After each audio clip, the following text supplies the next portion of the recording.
자, 여러분들 반갑습니다. 이번 이야기는 시청자 촌놈님께서 찾아와 주셨습니다.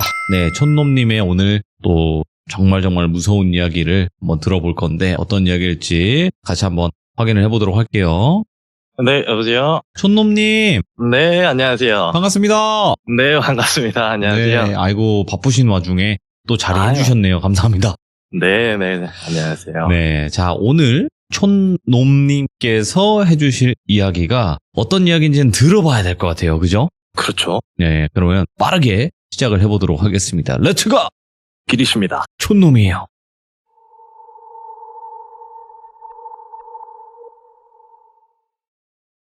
오늘 들려드릴 이야기는 혹시나 제 이야기를 들어보신 분들, 기억을 하고 계신 분들도 계시겠지만 제가 약 13년 전이죠. 13년 전에 겪었던 범죄 실화를 한번 돌비 라디오에서 소개를 하면서 들려드린 적이 있어요. 맞아요. 충격적이었죠. 예. 그 후에 이제 제 친한 지인들한테 저도 이러이러해서 사실 내가 10몇 년 전에 겪었던 이야기를 한번 제보를 한 적 있다 이렇게 이야기를 하면서 네. 우연스레 친한 동생에게 듣게 된 이번에도 범죄 실화입니다. 와, 이거 또 충격적일 것 같은데. 네, 갈게요. 네, 바로 이야기 시작해보도록 하겠습니다. 제가 이제 친한 동생이랑 이 이야기를 제보한 거에 대해서 이야기를 나누다가 친한 동생이 이제 저한테 이야기하길 형님 그 범죄 이야기면 저도 혹시 어차피 형님 거기 익명으로 진행되는 거면 제 이야기 한번 소개해드려도 될까요? 라고 이야기를 한번 하더라고요. 그래서 이제 제가 그 동생에게 들었던 범죄 실화를 대신 전달 한번 해보도록 하겠습니다. 그 동생을 돌비라고 제가 하겠습니다. 오늘 예. 돌비 동생이 약 7년 전에 겪은 실화인데 우리가 범죄라는 카테고리가 사실 굉장히 무궁무진하지 않습니까? 뭐 사기도 있고 뭐 여러 가지가 있지만 돌비 동생이 겪은 것은 몸캠피싱이라는 아주 좀 난처할 수도 있고 사회적으로 창피할 수도 있고 사실 말하기가 참 껄끄러운 이야기지만 용기 내서 이야기를 해줬기 때문에 예. 조금 듣는 분들 입장에선 불쾌하실 수도 있고 하지만 네. 항상 범죄라는 거는 의심하시라는 이 말씀을 전달드리면서 예. 이야기 한번 계속 이어가 볼게요. 7년 전에 지금도 아마 있을 겁니다. 그 기능이 우리가 카카오톡 해보신 분들은 당연히 하시겠지만 요새는 오픈 채팅이라고 하는 오픈 카카오톡 카테고리가 또 따로 있어요. 예. 근데 그 오픈 카카오톡 현재는 뭐 어떻게 하는지 모르겠지만 저는 자영업을 하다 보니까 홍보 수단이라든가 여러 가지 고객들과 소통하는 수단으로 많이 활용을 하고는 있지만 오픈 카카오톡이란 게 사실 뭐 여러 가지 목적이라고 하더라고요. 똘비 동생 말로는 본인은 심심풀이 대화 친구가 필요해서 한번 우연찮게 시간을 내서 찾아보니 오픈 카카오톡이라는 시스템이 있다라고 알게 되었대요. 근데 이 똘비 동생은 이제 조금 어떻게 보면 문란한 쪽에 그런 대화를 접하게 된 거예요. 근데 똘비 동생이 이제 이런 사건이 두 가지가 있는데 우선 첫 번째로 겪었던 사건은 한 여성분과 오픈 카카오톡이라는 채팅으로 알게 되어서 그냥 서로 인사도 하고 서로 그냥 일상적인 대화를 하다가 이제 여성분 쪽에서도 똘비 동생이 대화를 며칠 나눠보니 조금 마음에도 드는 것 같고 똘비 동생도 그 여성분이 마음에 드는데 그 둘에게 딱 걸리는 게 한 가지가 있었습니다. 그게 뭐냐면 바로 장거리라는 게 마음에 참 걸렸대요. 근데 똘비 동생 같은 경우는 저랑 같은 지역이 전라도에 거주하고 있고 그 오픈 카카오톡으로 알게 된 여성분은 부산에 거주하시는 분이셨는데 둘이 이제 몸은 먼데 자꾸 호기심은 생기고 젊은 혈기왕성함에 자꾸 만나도 보자 이런 대화를 하고는 있었지만 실질적으로 거리가 너무 멀고 각자의 일이란 것도 있고 생활이 있기 때문에 사실상 만남이란 게 쉽게 성사되지는 못했대요.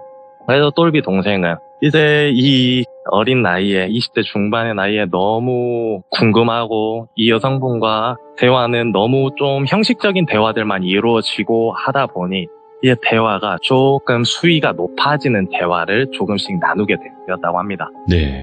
근데 문제는 여기서 시작되는 거예요. 똘비 동생이 대화의 수위를 조금씩 높일 때마다 오히려 여성분은 조금 불쾌해한다. 이런 기분보다는 오히려 맞장구를 잘 쳐주고 오히려 그에 대해서 호응도 잘 해주는 그런 조금 어떻게 보면 개방적이고 너무 이렇게 쳐내지 않는 이런 성격의 소유자분이셨대요.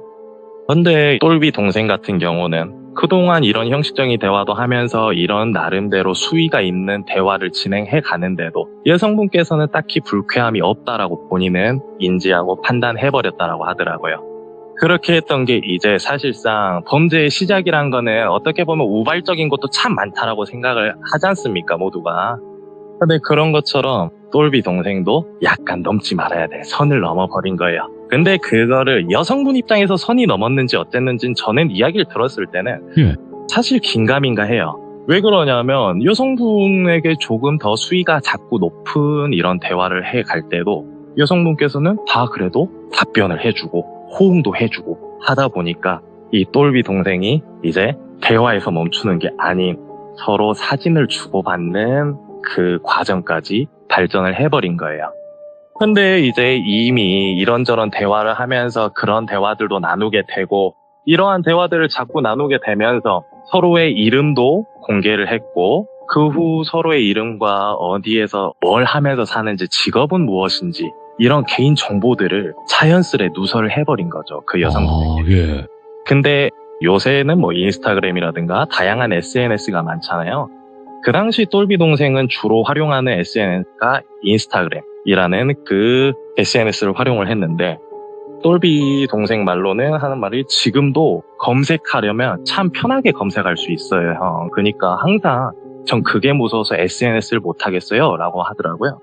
근데 그 당시엔 본인 이름으로 SNS를 개설을 하고 그 SNS에 자기 이름을 넣어두고 하다 보니 그래서 이제 여성분이 똘비에 알고 있는 개인정보들로 SNS에서 검색을 해서 찾아낸 거죠. 그 후 SNS를 여성분은 원래 염탐만 하고 있었나 보더라고요. 이야기를 들어보니. 근데 이 똘비라는 동생은 그것도 모르고 계속 여성분이 받아준다라는 이유 때문에 수위 높은 장난들을 계속 해간 거예요. 그러다 보니 여성분은 알고 보니 사실 이건 똘비가 잘못을 했죠. 똘비가 여자친구도 있었고 그 당시 SNS로 유추할 수 있는 게 똘비가 이제 특정 부위에 타투들이 몇 개 있습니다.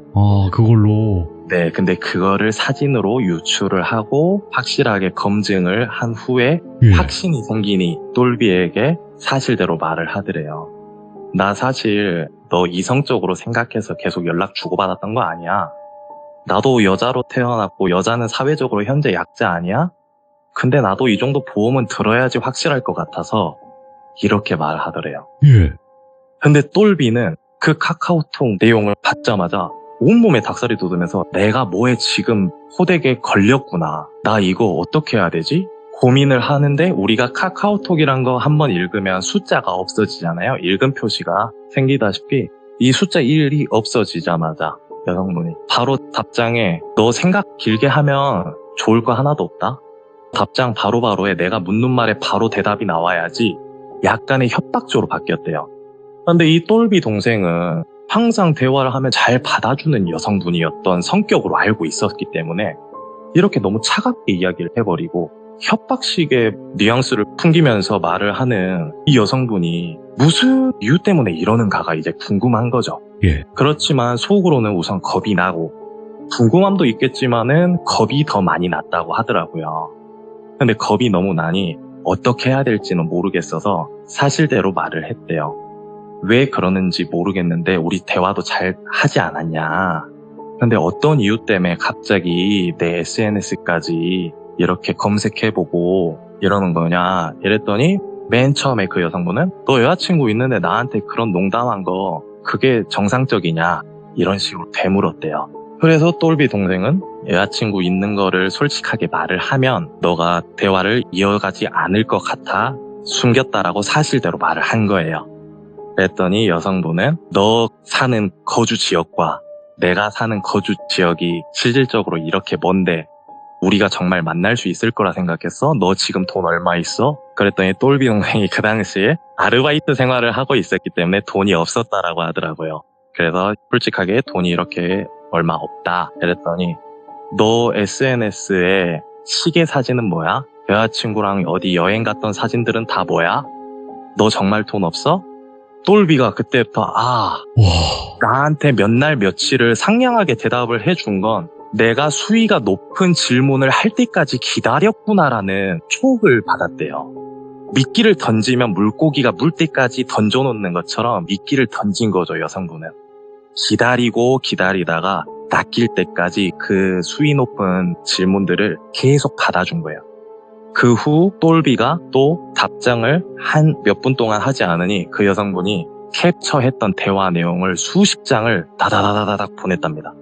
근데 그 대화 내용을 본인이 차근차근 다시 읽어봤더니 똘비가 저에게 하는 말이 정말 소름 돋았던 게 본인은 수위가 높은 대화를 나누었다라고 생각했는데 사실상 수위 높은 단어나 질문을 한 거는 똘비밖에 없었던 거예요. 예.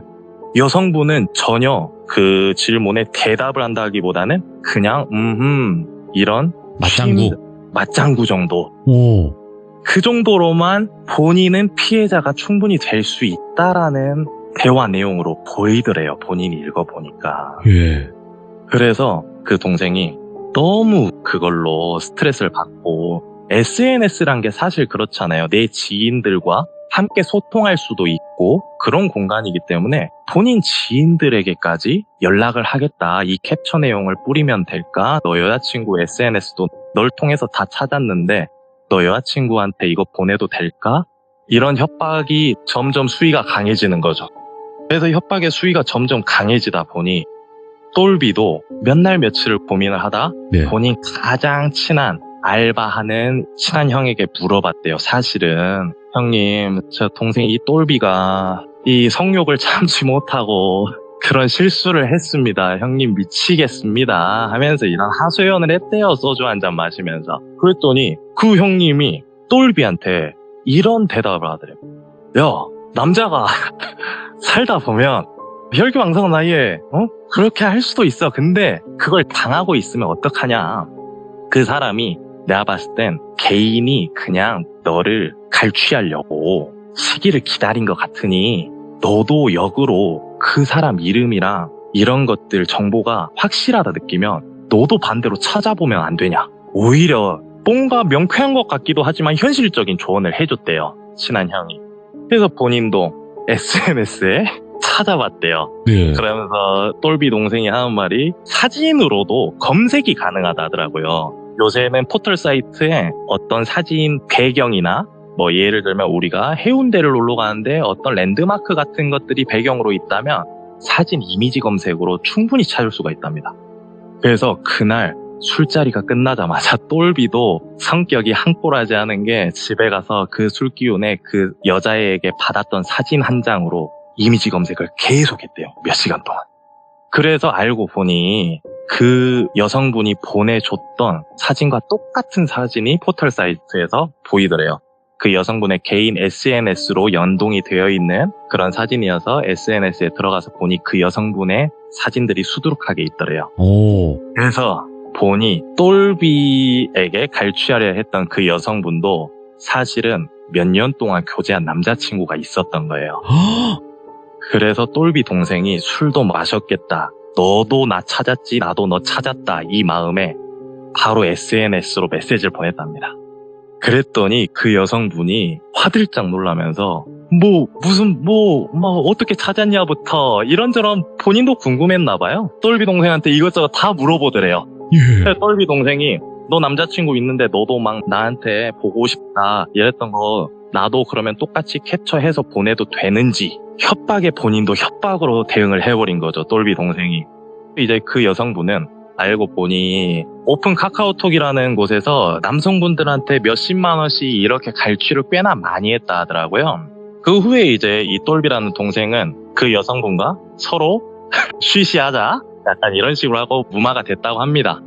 근데 이거는 아주 빙산의 일각입니다. 똘비 동생이 이런 일을 겪었다라고 이야기를 한 후에 저한테 형님 이야기를 먼저 드린 건 뭐냐면 사실 제가 그때는 진짜 정신을 못 차렸었나 봐요, 형님. 제가 이런 일을 겪고도 정신 못 차려서 더 큰 일이 하나 더 있었다라고 말을 하더라고요. 예. 그게 뭐냐면 이 동생 말로는 똘비는 혈기왕성함을 주체를 못하던 시기래요. 그 당시가. 그래서 불과 그 여성분과의 그런 약간 금전적인 갈취 그런 일이 있었음에도 불구하고 약 2개월 정도가 흘러서 다시 오픈 카카오톡을 했답니다.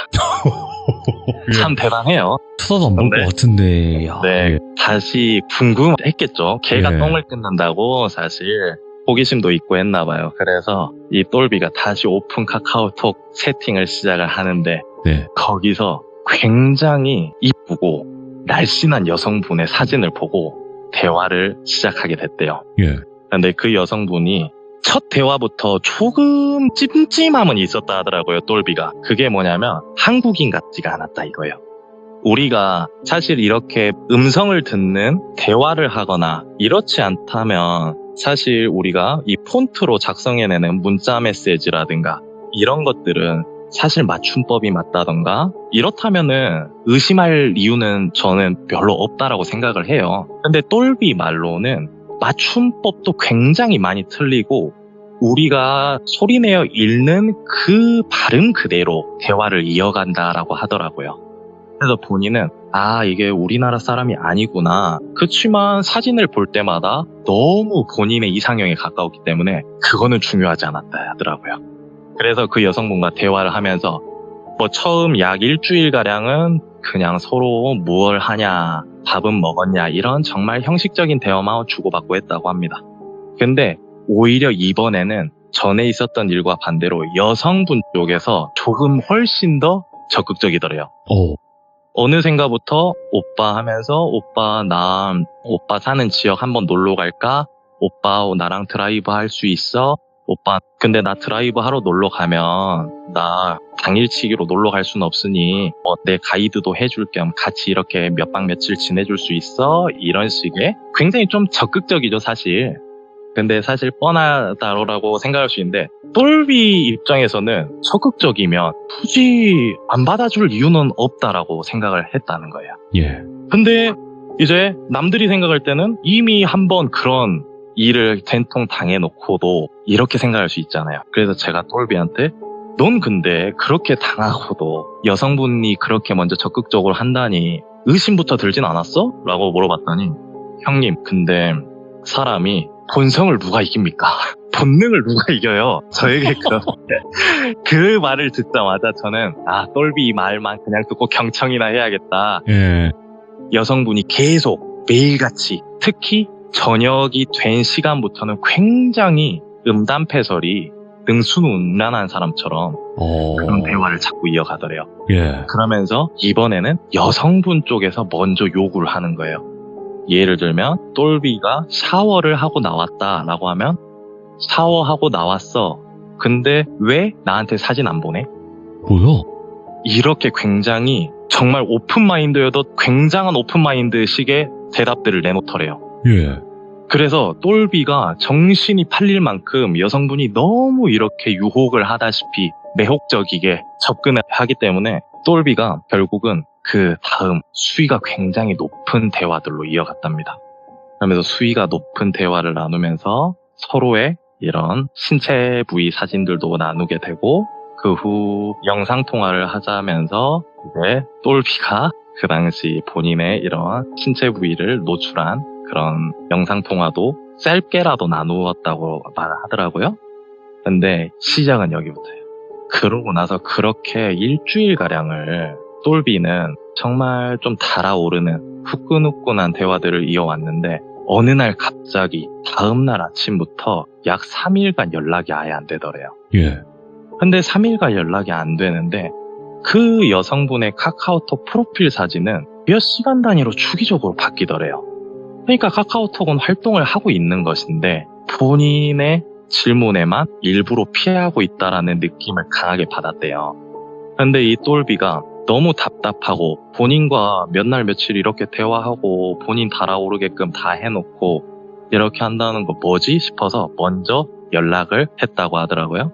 근데 연락을 했는데 읽음 표시 숫자 1자가 없어지면서 바로 답장이 오더래요. 예?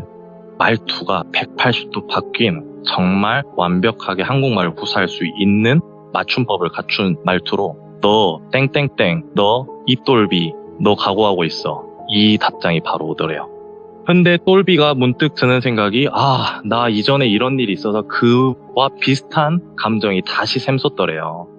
근데 그러고 나서 약 몇 시간 뒤 생판 모르는 사람들과 함께 형성되어 있는 단체 채팅방에 본인이 초대가 되더래요. 예? 근데 친구 목록을 보니 알 수 없는 친구들은 다 등록이 안 되어 있잖아요. 똘비가 본 이 리스트들은 전부 다 이름도 처음 듣고 사진을 눌러봐도 본 적도 없는 일면식도 하나도 없는 사람들과 단톡방에 초대가 된 거예요. 근데 그 단톡방에 갑자기 똘비에게 할 말 있으면 해라 라는 글이 올라왔는데 똘비가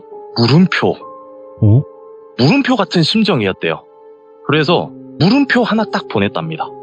그랬더니 갑자기 그 대화를 나누던 여성분의 프로필 사진을 달고 있었던 그 사람이 똘비와 나눴던 음란 사진들부터 대화까지를 몇십 장을 쭈루루루루루 전송을 하더래요. 그런데 그걸 보자마자 알 수 없었던 그 카카오톡 이 명단들 있잖아요. 단톡방에 초대된 인원들, 그 인원들이 보고 하나 둘씩 빠져나가더래요. 그러고 갑자기 똘비에게 넌 왜 안 나가냐 물었대요. 그래서 왜 그러시는지에 대해서 물어봤더니 방금 초대된 사람들 다 내 피해자야. 이 사람들 다 나랑 지금 합의 중에 있는데 너 돈 있냐부터 물어보더래. 근데 알고 보니 그 여자인 척 행세한 남자였던 거예요. 알고 보니 본인이 몇 날 며칠 이런 음란한 대화도 나누고 시시콜콜 뭐 이런 대화들을 나눴던 그 대상은 알고 보니 남자였던 거예요. 여자인 척을 해왔던. 근데 그 남자가 어느 날 갑자기 본인에게 계속 돈을 요구하는데 똘비가 앞서 말했던 것처럼 돈이 없다. 난 돈이 없습니다. 라고 계속 이야기를 했대요. 그랬더니 나 너 이름 다 알고 그런데 너 SNS 보니까 너 차도 타고 다니던데? 너 집도 있던데? 너 밥도 잘 먹고 다니던데? 너 근데 어디서 대출 나올 때도 없어? 이것부터 물어보더래요. 그래서 너 나한테 말하기로는 되게 돈 그래도 많은 사람 같았는데 나 딱 말할게. 나 너한테 5천만 원 기대해. 기대한다라고 말하더래요. 5천만 원을 받고 싶다. 5천만 원을 준비해라. 또 아닌 5천만 원을 기대한다라는 말, 기대해라는 말이 굉장히 소름이 끼치더래요, 똘비가. 근데 그 말이란 게 저도 똘비한테 들었을 때 견적을 쟀다는 거 아니에요. 그 몇 주라는 시간 동안. 나 너 탈탈 털면 5천만 원 정도는 너한테 뺏을 수 있을 것 같은데 라는 말처럼 들렸다 이거예요. 그러고 나서 똘비는 너무 겁을 먹어서 왜 그러시는지에 대해서만 계속 묻고 그 다음 죄송하다. 그 당시 할 수 있었던 말은 죄송하다라는 말밖에 없었대요. 근데 거기서 오는 답장은 죄송할 건 내가 아니지. 계속 이 말만 한 거예요. 죄송할 건 본인이 아니다. 감정이 없는 사람처럼. 그래가지고 이제 똘비가 우선은 시간을 벌어야겠다. 뭐라도 해봐야 되니까 벗어날 수도 있고 뭐든 시도는 해봐야 된다 생각해서 시간이 필요하다 느꼈대요. 그래서 일주일만 시간을 주시면 최대한 준비를 해보겠다라고 딜을 본 거죠. 그랬더니 알겠다. 근데 일주일 후에 말이 바뀌면 이 사진들 전부 다 네 SNS 지인들에게 하루에 3명씩을 뽑아서 사진을 전송하겠다. 이런 협박을 한 거예요. 그러면서 똘비는 주변 지인들에게 말하기도 뭐하고 해서 그 당시 대출도 생각해보고 하지만 사실상 뭐 번듯한 직장을 가지고 있었던 게 아닌 아르바이트 생활을 이어가고 있었고 그리고 똘비는 사실상 이제 모아둔 돈도 그 당시에는 없었고 해서 대출도 어려운데 그 5천만 원이란 돈은 너무 큰 돈으로 느껴졌대요. 예. 그래서 똘비가 그 시간을 벌어온 일주일 동안 정말 삶을 포기할까라는 고민이 들 정도로 피폐해져 갔대요. 하루에 잠도 2시간, 3시간만 자고 불안함에 하루 종일 떨어야 되고 휴대폰이 울리면 그 사람에게 연락이 왔을까 봐서 휴대폰을 보는 것도 겁이 날 만큼 그 심리적인 압박감에 계속 미쳐가더래요, 사람이. 근데 그렇게 미쳐가다가 똘비가 일주일 딱 지났는데 연락을 해야 되는데 연락을 할 용기가 안 생기더래요. 그래서 눈 질끈 감고 될 대로 되겠지 하고 자려고 누웠는데 새벽 2시쯤 조금 넘은 시간에 카카오톡으로 보이스톡이 오더래요. 근데 보이스톡을 받았더니 뭔가 굉장히 어눌한 말투의 남자가 일주일 됐는데 연락을 너가 먼저 하기로 했는데 연락을 안 했다. 연락을 하기로 했는데 너 연락을 안 하네? 난 너가 괘씸해서라도 지금 내가 보여줄게 하면서 본인 SNS에 같이 팔로우 돼 있는 지인 3명에게 사진을 전송을 해버렸대요. 우와, 진짜 정말로. 예. 그래서 전송을 한 걸 캡처를 찍어서 똘비한테 그대로 다시 보여주더래요. 말했다. 일주일 지났는데 오늘 너가 연락을 안 했다는 이유 때문에 3명에게 보냈다. 근데 내일도 이렇게 해봐. 어떻게 되는지. 그랬는데 똘비는 이미 사진이 뿌려져 버렸고 사실 겁이 나더래요. 그렇게 그 잠깐 몇 분 사이에 사람이 정말 감정이 뒤죽박죽이 되고 있는데 그쪽에서 다시 연락이 온 거예요. 최소한의 성의는 보일 수 있겠느냐. 그러면 내가 전송 보낸 거 아직 읽지 않았으니 전송 취소하면 안 갈 거다. 나 믿어라. 본인을 갑자기 믿으라 한대요. 아직 안 읽었다. 내가 확인시켜 줄 수 있다. 메시지 전송 취소하면 그 사람들 못 본다. SNS에 그런 기능이 있나 봐요. 근데 메시지 전송 취소를 하면 읽지 못한다 하니 최소한의 성의라도 보여야겠다. 예. 이제 마음이 한시름 놓아진대요. 예. 똘비 말로는. 그래서 우선은 1차 관문은 뭔가 넘어섰다. 라는 그 기분 때문에 선생님 제가 사실 딱 지금 탈탈 털어서 50만 원 있습니다. 50만 원이라도 어떻게 해드릴까요? 그랬더니 50만 원이라도 준비를 해라. 근데 문제는 계좌 이체를 해야 될 거 아니에요. 얼굴도 모르고 이름도 모르고 그런 사람 어디서 만나자고 할 수도 없는 노릇이고. 그랬더니 그 사람이 한 말이 50만 원? 그러면 너 통장 잔고에 50만 원 있는지부터 확인을 좀 시켜주라. 그래서 이제 똘비가 계좌 잔액을 인정을 시켜줬어요. 그랬더니 아 그래 그러면 우선 너 돈은 있긴 하네. 오늘 늦었으니 사라. 갑자기 또 배려를 베풀어 준대요. 와, 예. 사실 이거를 듣고 있는 저는 똘비한테 이야기를 들었을 때 저 사람 조금 오락가락한 사람인가? 라는 생각밖에 안 들어요 사실. 근데 똘비 입장에서 봤을 때는 사람을 쥐락펴락하는 것처럼 느꼈다라고 하더라고요. 네. 그래서 당근과 채찍을 적절하게 분배를 하면서 사람을 긴장감에 계속 조이게끔 만들어 놓고 본인 손 위에서 주물럭거리고 있는 게 돼버렸죠 이제.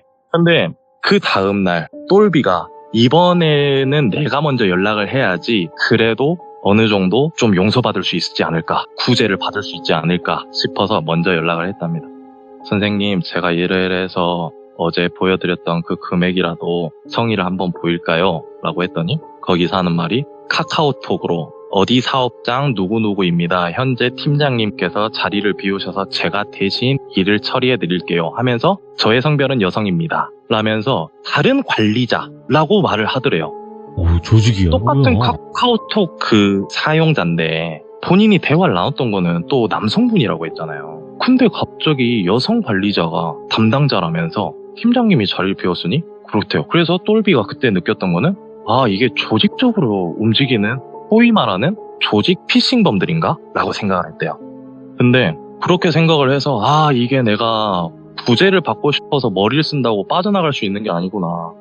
그래서 이제 그때부터 당황스러우니까 인터넷 검색을 굉장히 많이 했대요. 예. 근데 본인과 비슷한 사례를 가진 피해자들이 이 고민글을 올린 내용들이 굉장히 많더래요 인터넷에. 굉장히 많은 걸로 하나- 저도 알고 있어요. 네. 예. 하나하나 읽어보니 모두가 하나같이 하는 말이 절대 돈을 보내서 안 된다. 돈을 보내게 되면 그 돈이 있다는 걸 알게 되는 거기 때문에 그 사람들은 어떻게든 뼛속까지 다 뺏어간다. 그러니까 돈을 보내는 것보다 차라리 창피하더라도 경찰에게 신고를 해서 나라의 보험을 받는 게 맞다라는 내용들이 전부였대요.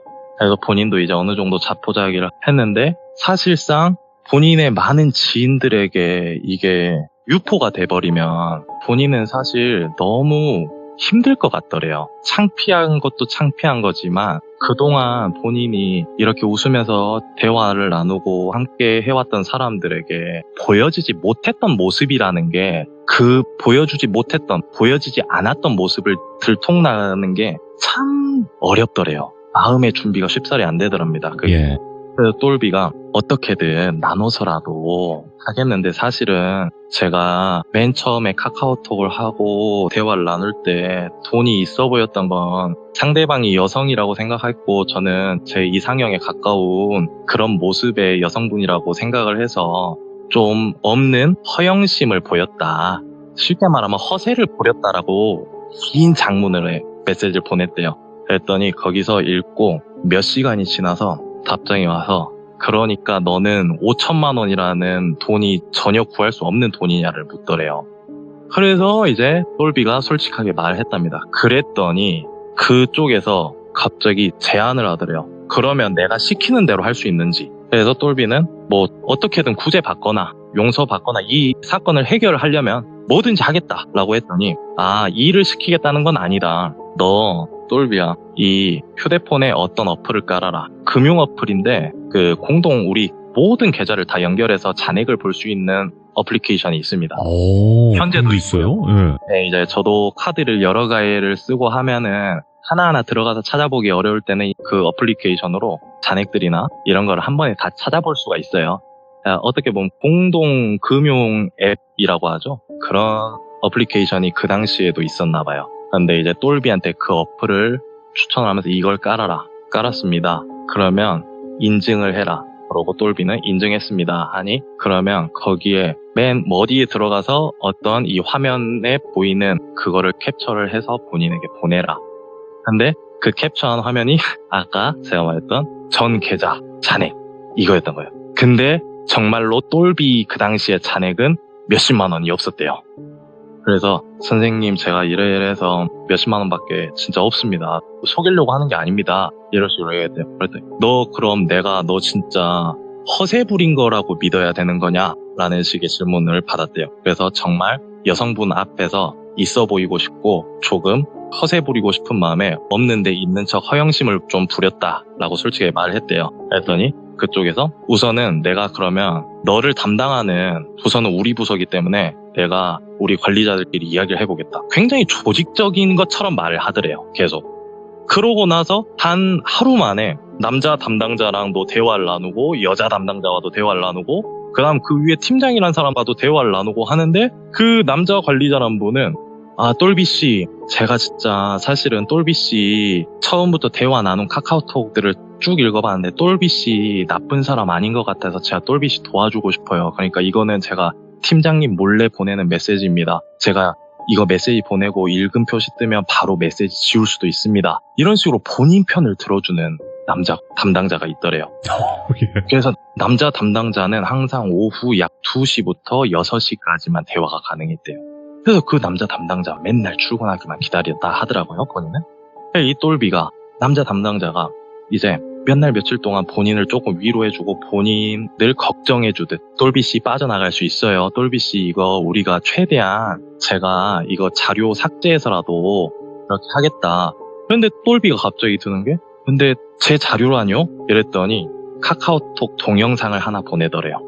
어떤 PC의 바탕화면에 이 똘비 이렇게 폴더가 하나 있더래요. 이 똘비 폴더를 더블 클릭해서 들어갔더니 몇 월 며칠에 나눴던 대화들과 이 똘비 지인 리스트, 이 똘비 개인 SNS, 이 똘비 노출 사진들 이렇게 카테고리를 다 분류해서 다 저장을 해놓고 그거를 하나하나 더블 클릭해서 들어가는 동영상이더래요. 근데 마지막으로 동영상이 끊기기 전에 마지막 장면이 이 똘비 재산 내역 그 폴더에 들어가서 문서를 켜는데 이 똘비 차량, 어떤 모델, 보유 중, 몇 년식, 차 넘버까지 상세하게 개인의 정보들이 상세하게 다 적혀 있더래요. 몇 날 며칠을 수정해서 계속 고친 것처럼 너무 디테일하게 적혀 있더래요. 그러면서 그 동영상을 끝으로 똘비가 아무 말도 못하고 있으니 그 남자, 본인을 옹호해주던 그 담당자가 제가 이 재산 내역 이거 조금만 수정하면 똘비씨 5천만 원은커녕 제가 진짜 똘비씨 있는 돈에서 끝낼 수 있다.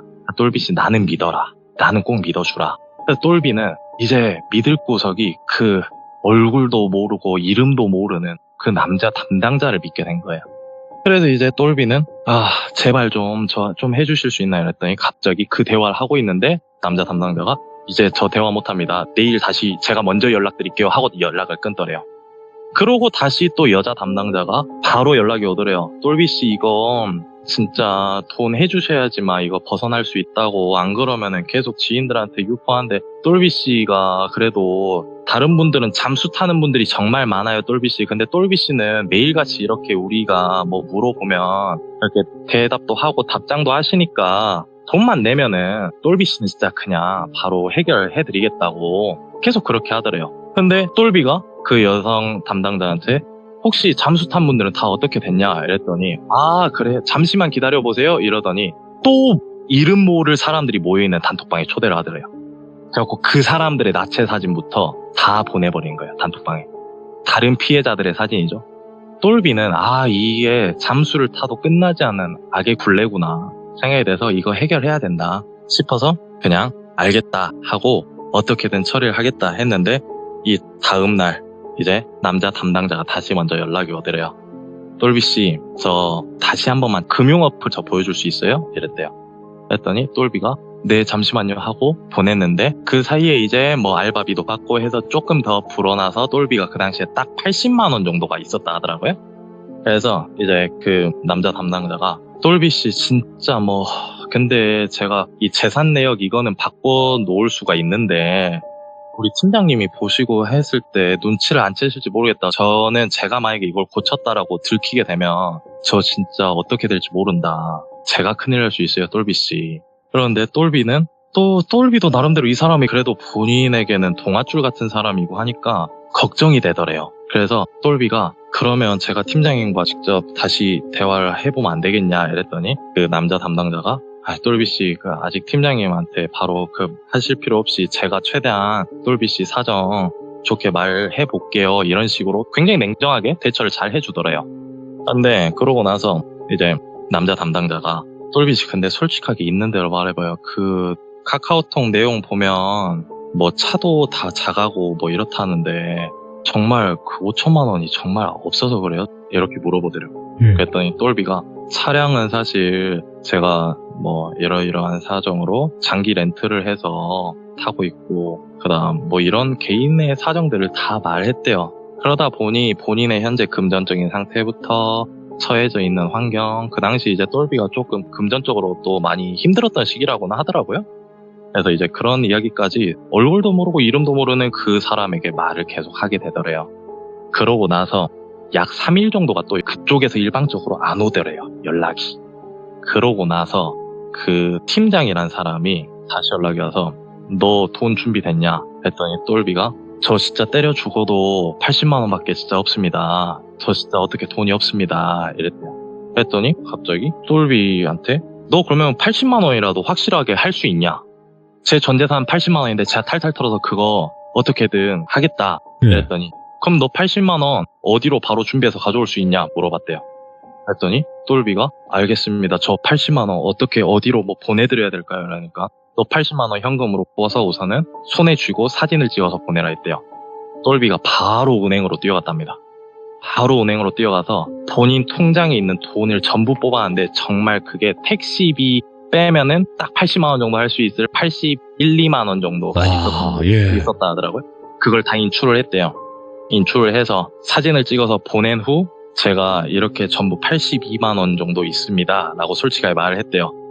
그랬더니 너 인출했으면 그러면은 금융 앱 그 사진 다시 찍어서 보내봐라 이랬는데 당연히 빵빵이죠. 없어요 이제 똘비는. 그래서 그래 그러면은 내가 주소를 찍어줄게, 어디로 우선 올 수 있냐 이렇게 답장이 오더래요. 똘비가 그 말을 듣고 엄청 놀란 게 뭐냐면, 똘비가 수도권이나 경기도권 사는 게 아닌 전라도에 살고 있잖아요. 네네. 이 지역에 어떤 동 어디로 와라 하면은 사실상 이 지역 사람이란 소리예요, 그 상대방이. 근데 이 지역에 어떤 동 어디로 와라, 이거는 이 지역에 거주하거나 이 지역을 굉장히 빠삭하게 잘 아는 사람 같다 느꼈대요. 근데도 이거 내면은 우선은 해결해줄. 그래서 80만 원 그래 없어도 어떻게든 살 수 있겠지 이 생각으로 우선은 그냥 가자 했대요. 그래서 너무 무서워서 달달달달 떨려서 택시를 타야겠다 싶어 택시를 타고 그 주소로 가서 내렸답니다. 근데 그 주소에 내렸을 때는 굉장히 좀 오래된 파출소 하나 있고 나머지 길거리는 상가 건물인데 굉장히 오래된 폐상가 건물들로 이루어져 있는 굉장한 달동네 같은 동네였대요. 근데 그 상대방이 찍어준 그곳으로 똘비는 가서 이제 카카오톡을 메시지를 보내는데 답장이 굉장히 안 오더래요. 그래서 똘비는 이제 가만히 기다리면서 카카오톡이 오기만을 기다리는데 하필 또 휴대폰 배터리가 얼마 없는 거예요. 똘비는 이제 애가 타는데 배터리가 2%가 남았을 때 답장이 오더래요. 예. 몇 시간쯤 지나고 나서. 어떤 상가 1층으로 오라고 이렇게 이야기를 하더래요. 그래서 상가 1층에 도착을 해서 도착했습니다. 이랬더니 오른쪽에 보면 위로 올라오는 계단 보이냐고 답장이 오더래요. 네. 한창 찾아봤는데 불빛이 아예 없다 보니까 그 상가 건물에 2층으로 올라가는 계단을 찾는데 굉장히 헤맸다 하더라고요. 근데 똘비가 그 계단을 우여곡절 끝에 찾고 계단 보입니다 이랬는데 불빛이 하나 없는 그 실내 2층으로 올라가는 계단이 그렇게 안 보일 수가 없대요, 똘비가. 그래서 그 계단을 올라가는데 배터리 휴대폰은 없지, 계단 위에 올라가면 혹시 누군가가 기다리고 있을까 봐 그것도 굉장히 겁나지. 그래서 계단을 한 칸 한 칸 올라가는데 다리가 떨려가지고 도망칠까를 생각했대요. 근데 그 한 달 넘게 그렇게 이 피폐하게 협박당하고 계속 이렇게 유포될까봐 걱정하고 이런 거에 비하면 차라리 그 순간이 더 나았다라고 말을 하더라고요. 그래서 계속 올라갔대요. 그래서 결국 계단 끝에 도착했더니 작은 오래된 녹슨 철문이 하나 있더래요. 예. 그래서 철문을 열면 어떻게 될까 별의별 생각이 다 들더래요. 그래서 철문 앞에 도착해서 계단 끝으로 올라왔습니다. 그러니까는 문 보이지? 문 열어. 이랬대요. 문을 열었대요. 문을 열었더니 옥탑방 보면 옥탑방 집이 있잖아요. 우리 가건축으로 올려놓은. 옛날 상가 건물들 보면은 가건축으로 올려놓은 이 옥탑방이 있는데 그 옥탑방이 하나가 보이더래요.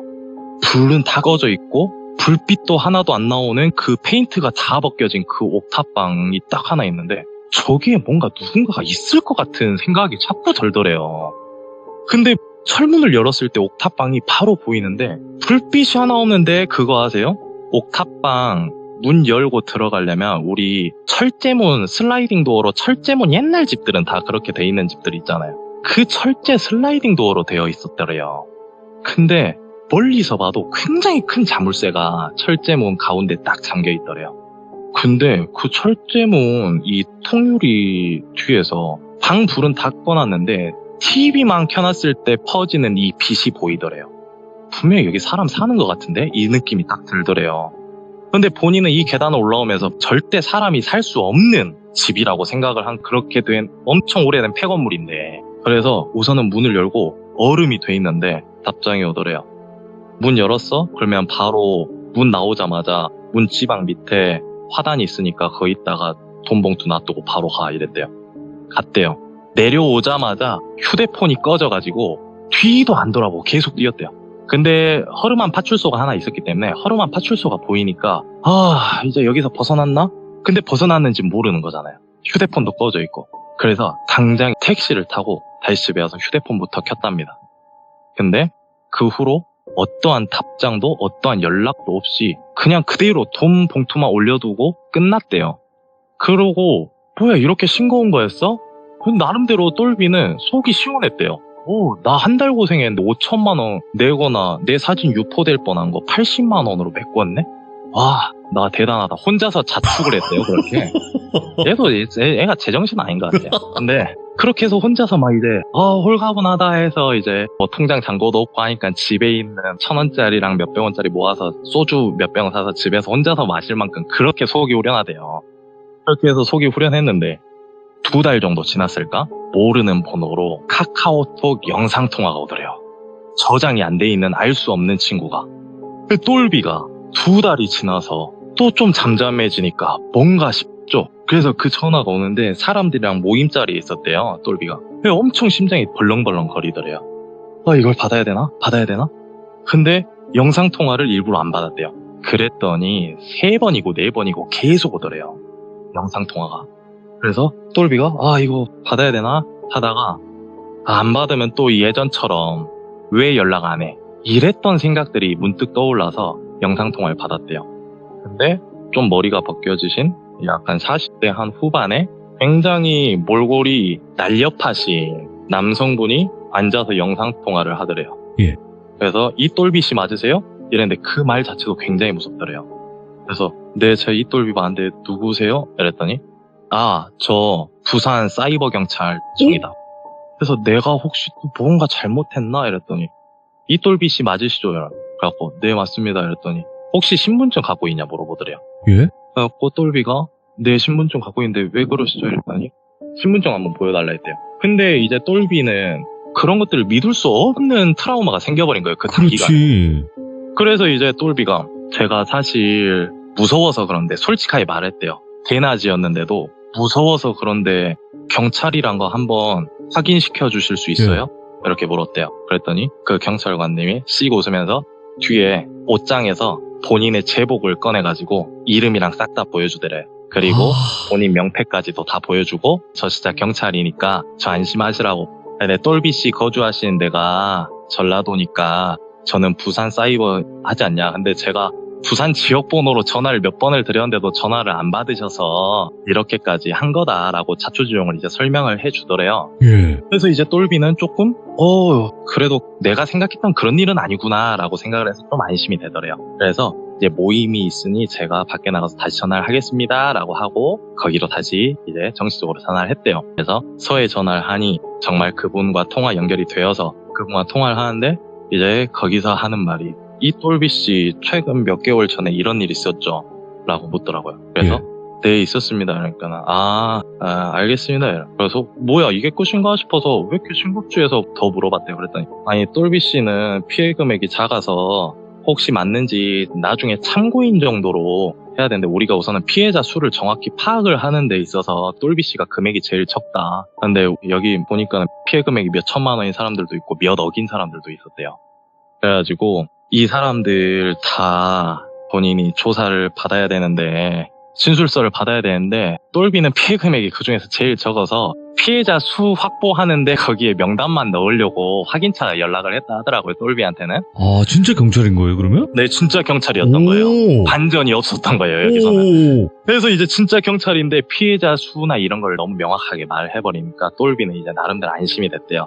근데 이제 경찰 그쪽에서도 이제 뭐 범인은 잡았고 어쩌고 이렇게 이야기를 하니까 똘비도 아유 이제 난 진짜 다 됐다 하고 두 팔 두 다리 다 뻗고 잘 지내고 있는데 또 약 2주 정도 지나서 모르는 휴대폰 번호로 부재중이 엄청 찍혀 있더래요. 똘비가 그때 이후로 모르는 번호, 저장되지 않은 번호 아니면은 010 휴대폰 번호가 아닌 지역 번호로 적혀 있는 번호들을 무서워서 좀 피하게 된다 하더라고요 얘가. 예.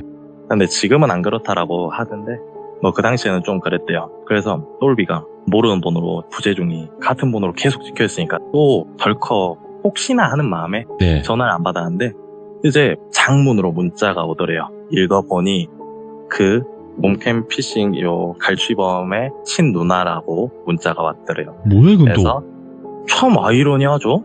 그래서 뭐지 피싱범이 똘비는 이제 생각 정리가 안 되는 거예요. 왜냐하면 굉장히 팀이나 이런 부서들이 나눠져 있는 큰 조직 같았다고 느꼈다 했잖아요. 똘비는 분명히 본인이 어떤 조직에 걸려서 이런 연결망들이 엄청 크고 피해자도 굉장히 많고 이런 줄 알고 있는데 어떤 누구의 누나인 줄 알고 누가 본인한테 이렇게 한 줄 본인은 특정된 사람이 전혀 없는데 누나가 연락이 왔다니까는 아이러니한 거예요. 그래서 앞뒤가 뭔가 안 맞다라고 생각이 든 거예요.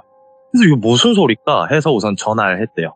했더니 여성분이 전화를 받으면서 혹시 이똘비 씨 맞으세요? 물어보더래요. 그래서 혹시 그 여자 담당자라 했던 그 사람이 또 나한테 재차 이러는 건가 싶어서 그냥 무섭더래요. 그냥 모든 게. 근데 이제 똘비가 네 맞는데요. 누구세요? 이랬더니 저 누구누구 누나예요. 그래서 누구누구가 누군지 모르겠는데 왜 그러시냐 이랬더니 그 최근에 불미스러운 일이 있으셨고 경찰서에서 통화도 하셨다면서요. 그러면서 이런저런 이야기를 하더래요. 그래서 맞다 이랬더니 갑자기 그 여성분이 엄청 대성통곡을 하면서 제 동생이 지금 재판을 앞두고 있는데 제가 직접 죄송하다 사과를 드리고 합의를 직접 봐드리고 싶어서 그렇다 하면서 엄청 울더래요.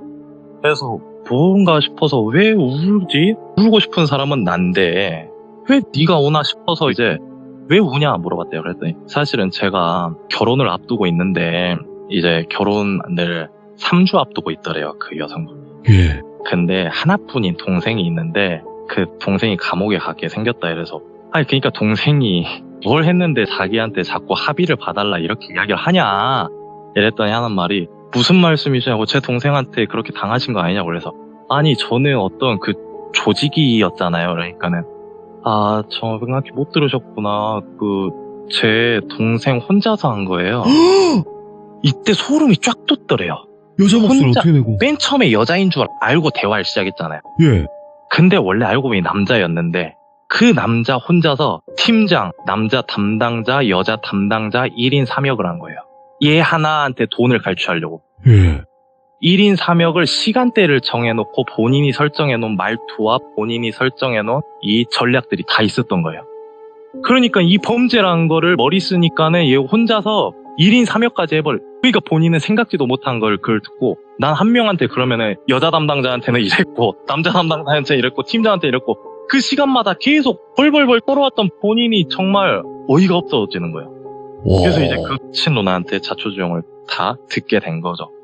그러고 나서 결국은 뭐 합의서를 써주고 피해 금액을 그대로 친 누나한테 다시 전달을 받게 되면서 해피 엔딩이긴 했는데 그 후 약 합의를 보고 한 반년 정도 지나서 이제 또 문자가 오더래요. 그 부산 뭐 검찰청 뭐 피해자 누구는 뭐 이렇게 해서 그 범죄 내용 해서 징역 2년 6개월 선고받았다라는 게 피해자들한테는 다 온대요. 똘비말로. 그래서 그 문자를 받고 그 사건에 본인도 어떻게 보면은 피해자로서는 연루가 됐던 거니까 예. 궁금해서 다시 전화를 했대요. 경찰에게. 그랬더니 이제 말을 해주더래요.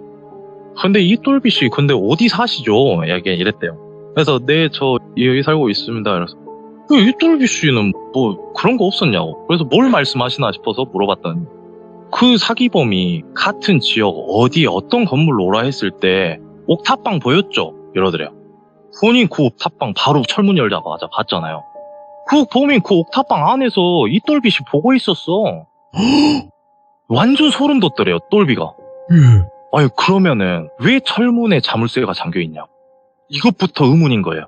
똘비가 그때부터 소름이 돋아가지고 내가 그러면 철문 열고 발발발발 떨면서 이 돈봉투 놔두는 것까지 그 안에서 숨어서 다 보고 있었다 이거예요. 그러면서 그 경찰관 하는 말이 이 똘비씨 내가 부산에서 직접 거기까지 내려가가지고 나 그 옥탑방에서 그 사람 잡았다고. 옥탑방 봤죠? 그러니까 똘비가 네 봤습니다. 그래서 그 옥탑방 봤는데 아무 생각도 없었냐고. 그래서 똘비가 아니 제가 봤을 땐 분명히 가운데 문에 자물쇠가 잠겨 있었고 해서 아무도 없는 그런 집인 줄 알았다 이랬더니 갑자기 그 경찰관이 그 가해자 철문으로 출입 안 했다고. 항상 창문으로 넘어 다녔대요. 오. 그래서 본인도 그 길 갔을 때 철문을 중앙 현관문을 열고 들어가려 했는데 안 열렸대요. 그래서 창문을 열어봤더니 인기척이 느껴져서 창문 안으로 들어가서 검거를 했다 하더라고요. 아. 근데 알고 보니 혼자서 휴대폰을 본인 명의로 3대까지 개통을 해서 1인 3역을 계속하면서 피해 당한 사람이 27명이 몸캠 피싱에 그 개인 1인에게 당했다라고 하더라고요. 그 이야기를 듣고 똘비가 한번 시간이 많이 흘러서 이제 다시 그 주소는 까먹어가지고 지나가는 길에 이쯤이겠거나 하고 차를 세워놓고 한번 봤대요. 근데 차마 또 그 가해자가 거기 있었다 해서 그 건물 자체는 낮에 와보니까 확실히 찾을 수가 있더래요. 예. 찾아서 올라가 보곤 싶었는데 정말 그 굴욕적이기도 하지만 뭔가 여기에서 사건이 있었다는 그 찜찜함 때문에 올라가 보진 못하고 밑에서 한번 쓱 보고 왔다면서 저한테 그런 범죄 실화를 본인도 겪었던 적이 있다고 익명이니까 용기 내서 형님이 한번 전해달라고 이렇게 이야기를 한번 하더라고요. 이랬던 이야기를 한번 들려드렸습니다. 와, 진짜로. 아니, 끝까지 저희도 네. 그 경찰이 전화 왔다 그 영상통화 걸었다 그랬잖아요. 네네. 그래서 저도 안 믿었어요. 경찰이 아니겠지 했는데 경찰인 거예요. 근데 이거는 제가 봤을 때 신분증이랑 얼굴 확인하려고 했던 것 같긴 한데. 그런 것 같아요. 다른 사람이 전화를 받았을 경우에는 또 피해자가 아니니까 피해자를 특정해서 그래야 되니까 그랬을 것 같고 아우. 참 저는 그게 무섭던데요. 철문을 열고 오. 보이는 그 옥탑방 안에서 네. 호시탐탐 돈을 놔두고 가는지를 확인했다는 게. 그러니까 그 사람이 미성년자는 아니죠? 그 가해자.